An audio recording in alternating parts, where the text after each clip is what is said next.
ఇవాళ మనం పశ్చిమ గోదావరి జిల్లా భీమవరం మున్సిపల్ కార్యాలయంలో ఉన్నాం. ఇది మున్సిపల్ కమిషనర్ ఛాంబర్. ఇది మీరు లోపలికి వెళ్తే, మనం లోపలికి వెళ్ళి చూసినట్టయితే ఇక్కడ బోర్డు కూడా కనపడుతుంది. కె రామచంద్రారెడ్డి గారు, మున్సిపల్ కమిషనర్ భీమవరం.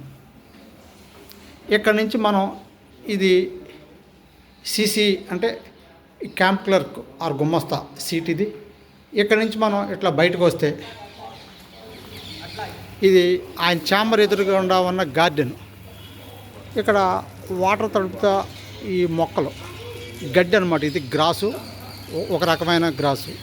ఈ గడ్డిని తడపడానికి ఉన్న ఈ మనిషిని చూస్తూ ఉంటుంటే చక్కగా తడుపుతున్నాడని అనిపిస్తుంది కదా.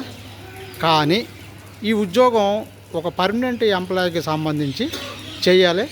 ఆ స్థానంలో వేరొకరిని పెట్టుకుని ఇక్కడ విధి నిర్వహణ చేస్తూ ఉన్నారు. ఇది ఘనత వహించిన భీమవరం మున్సిపాలిటీలో జరుగుతున్న అద్భుతమైన విన్యాసాలు. మీ పేరు?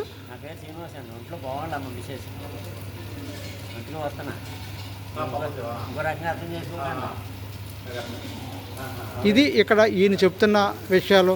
ఇట్లా ఎవరికి వారు ఏవేవో కారణాలు చెప్పి ఆ కారణం ఈ కారణం అని చెప్పి చేస్తూ ఉన్నారు. ఇది ఎంతవరకు సమంజసం?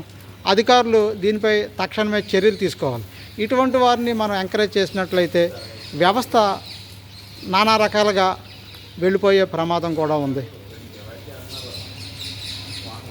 ఇది విషయం.